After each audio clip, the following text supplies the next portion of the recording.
Welcome back. We're actually wrapping up phase 2 in this video, and this phase was not as long, near as involved as phase 1 was. It's a little bit more straightforward. Last episode, we looked at communicating with our clients and all of our network regarding our rebrand and telling the world through social media that it's actually happening. Now let's tie up the rest of those loose ends and, of course, give you some tips along the way. Let's go. But first, what are you drinking? Water, no ice. What about you? Water, no ice. Cheers. So let's jump into the unsexy but important part of phase 2. There were still a few small things we wanted to include while we were going through this. And just for you guys, we're gonna do a mini series all about search engine optimization because that's something that we really wanted to focus on in phase 2. So let's get into how these small things can have big changes when it comes to SEO. So Madison, you wanna take it away? Sure.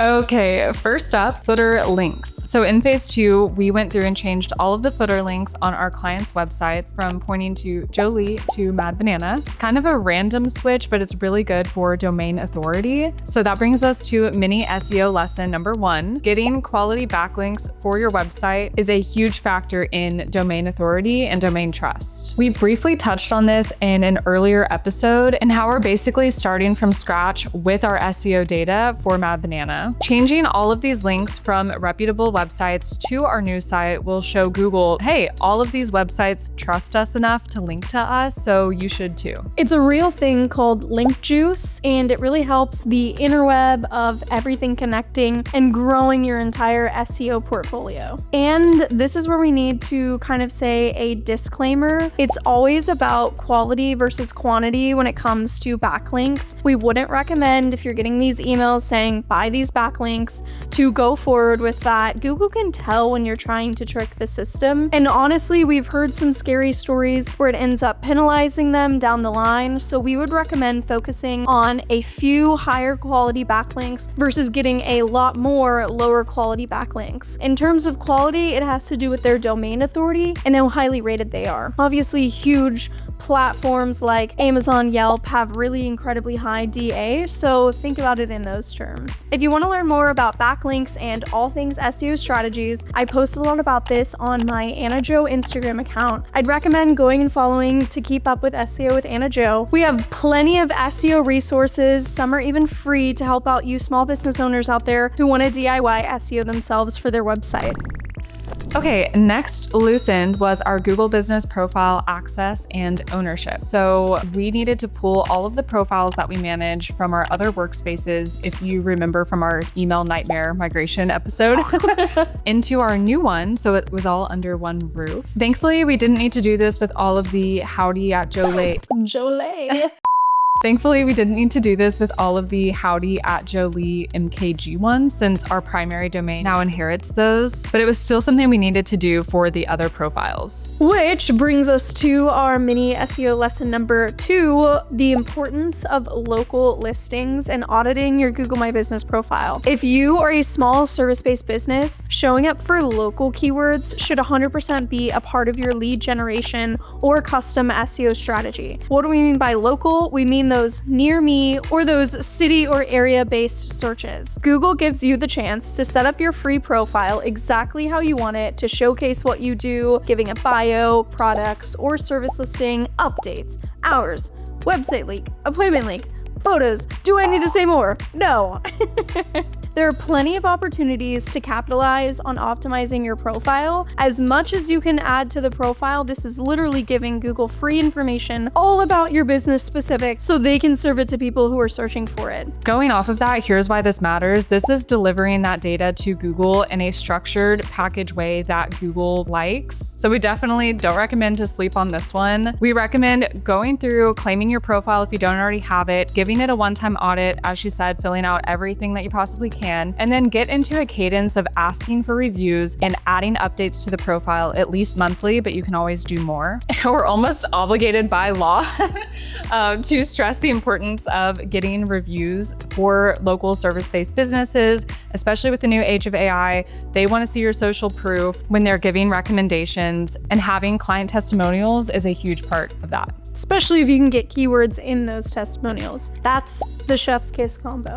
We do want to call out that really easy ways to collect reviews would be getting yourself a tap tag or putting a QR code near where the checkout or end of service area is. It's going to make things a lot smoother, a lot easier to ask. They're there at the time, which means that the likelihood of them leaving a review is at their highest probability. So of course, SEO with Anna Jo, I have a whole mini series on local SEO. If you want to learn even more in-depth information on the importance of all things local SEO and local listings, go give me a follow and watch that mini series. Because guess what? Hot girls know SEO.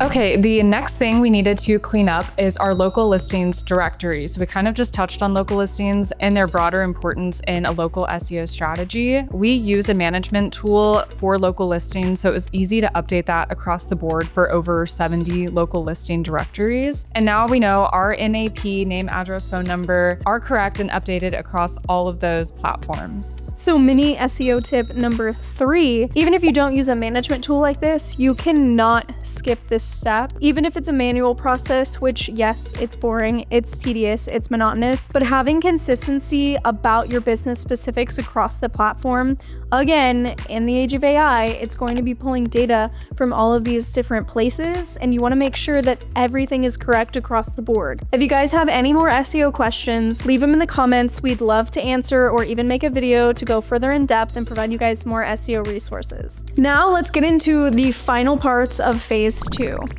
So let's talk about updating the visual side of things. We wanted to mad banana-ify everything to make sure all the tools and softwares that we use were branded to Mad Banana instead of Jolie, even if they were just internal facing. Okay, so this started with our analytical reports. These got a facelift. We only send these to certain clients on our higher SEO packages, but we're obsessed with the new branding. Let's get into our first entrepreneurship takeaway tip of the video, which is going to be track more than you share. What do we mean by this? We deal with a lot of data in SEO. We see so many metrics and so much more data than we'd ever share with a client. And this is for a few reasons that you might not expect. First, usually they don't really care about all of the data like you do. And they pay us so that they don't have to care about the data. Yes, they care about what that data means in terms of how it affects their business, but things that get really granular, they're not going to care about. And speaking of granular, the granularity of the data that we track would not be helpful for somebody who's not familiar with it. It'd be like, okay, so like, what does this mean? What am I looking at? It's important to know what to share and what not to. You don't want to overwhelm them. What you need to do is take your data, choose what data points would actually matter and mean something to the client based on what their goals are, and then turn it into a story and present it to them in a way that's going to be easy to understand. Because remember, you're in it all the time and they're hardly ever in it. So make sure that translates across the board easily. The next thing that got a facelift was our brand audits. So we do these in the discovery phase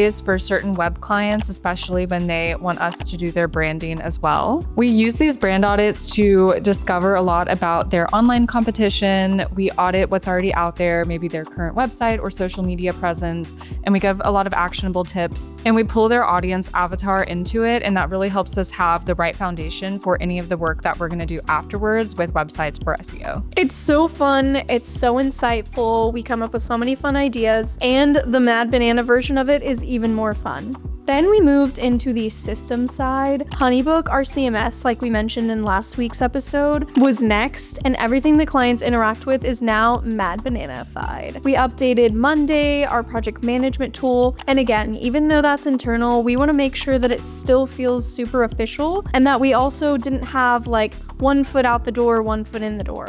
Our group chat cover image even got a fun update, and fun fact, we tried to update our Zelle tag even, but apparently you have to go into the bank to get that updated, so don't tell anyone, but that's technically not completed from this phase yet. Eventually we'll get that settled, but for now it's really not a big deal. It doesn't have to be 100% perfect. We're making the steps towards making it all solid. Our second takeaway tip for this video is that the small stuff is not small when it comes to trust and consistency. You only get one chance at a first impression. So I definitely recommend taking the small stuff seriously. As we kind of say, your future self will thank you if you do it all right along the way.